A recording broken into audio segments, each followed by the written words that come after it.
Pasado laona pa lang ng madaling araw kahapon, napatumba na ng Bagyong Tino itong mga punong kahoy sa tabi ng daan sa bayan ng Carmen. Pasado 2:00 ng madaling araw nang lumakas pa ang hangin at ang dalang ulan nito. Walang tigil ito kaya napirwisyo nito ang tulog ng mga pinalikas evacuation center sa barangay Sabang, Danao City. Mas lumakas pa ang hangin at ulan pasado 5:00 ng madaling araw nang maglandfall na ang bagyo sa bayan ng Bourbon.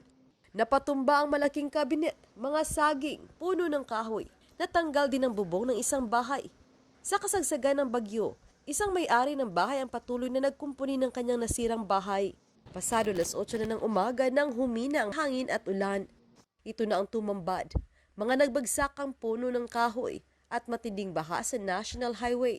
Sa barangay poblasyon sa lungsod ng Danao, lagpas baywang ang baha kaya hindi ito madaanan ng mga papunta at galing sa northernmost Cebu. Nagmistulang sapa ang National Highway sa barangay Estaca, Compostela dahil sa rumaragasang baha. Ang fire truck na magsasagawa sana ng rescue operation ay inanod ng baha. Ligtas naman ang mga sakay nito. Binaha ang mga bahay at may bahay na nasira dahil sa matinding baha dahil umapa umano ang Kutkut River. Sa video na kuha ng isang netizen, kitang tila naging sapa ang subdivision na ito sa barangay Bakayan, Cebu City. Dahil sa lakas ng agos, naglutangan ang mga pribadong sasakyan. Nang bahagyang humupa ang baha, ito na ang tumambad. Patong-patong ng mga sasakyan na tila malalaking laruan.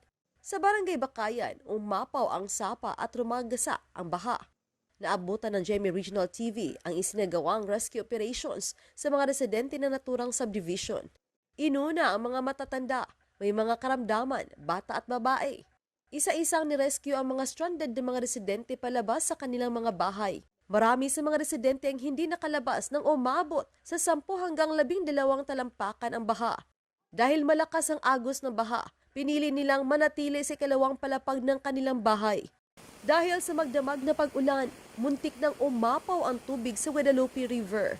Agad na inalerto ng mga barangay ang mga residente sa sitio sa Pangdako para mag-ingat.